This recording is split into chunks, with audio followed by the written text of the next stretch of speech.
In the days when the world was young, when the gods still walked among men, there lived a fisherman called Echene. Echene was no ordinary fisherman.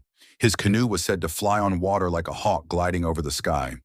His arms were strong like the roots of the Iroko tree, and his chest was broad like the mouth of the great river Niger. Some even said the sea spirits blessed him at birth, for whenever he cast his nets, they returned full. But greatness always calls for trial. One night, while chasing after a silver fish that sparkled brighter than the moon, the sea grew angry. The wind roared like 1,000 lions, the waves rose like hills, and the thunder clapped as if Amadioha himself struck the clouds with his whip. Echene fought the storm, but the sea swallowed him. His canoe broke, his paddle disappeared, and the waters tossed him until his eyes closed. When Echene opened his eyes, the world was quiet. He was lying on soft sand, his body wet, his breath heavy. Before him stretched an island unlike any he had ever seen. Palms taller than the sky leaned toward the ocean. Birds with feathers brighter than fire danced in the air. The ground was rich with fruits, yams, and flowers, so sweet their smell carried through the breeze. But something was strange. He saw smoke rising, heard laughter echoing through the trees, but no voices of men, only women's laughter.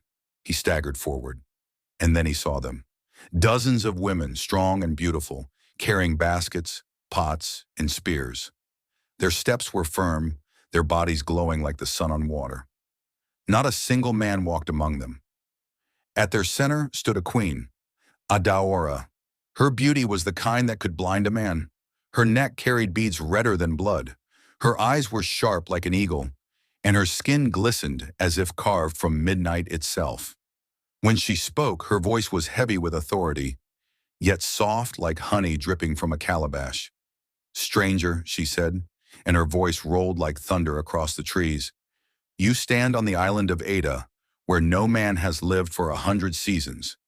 Tell me why the sea has delivered you here." The women gasped when they saw him. Some whispered that he must be killed before he brought curses. Others stared in silence, their eyes wide.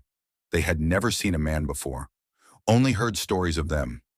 Echene knelt, his voice steady though fear gripped him. "I am Echene, a fisherman. The sea carried me here. I am not your enemy. I only seek to live until I can return home." Adaora studied him for a long time. The silence was so heavy that even the birds stopped singing.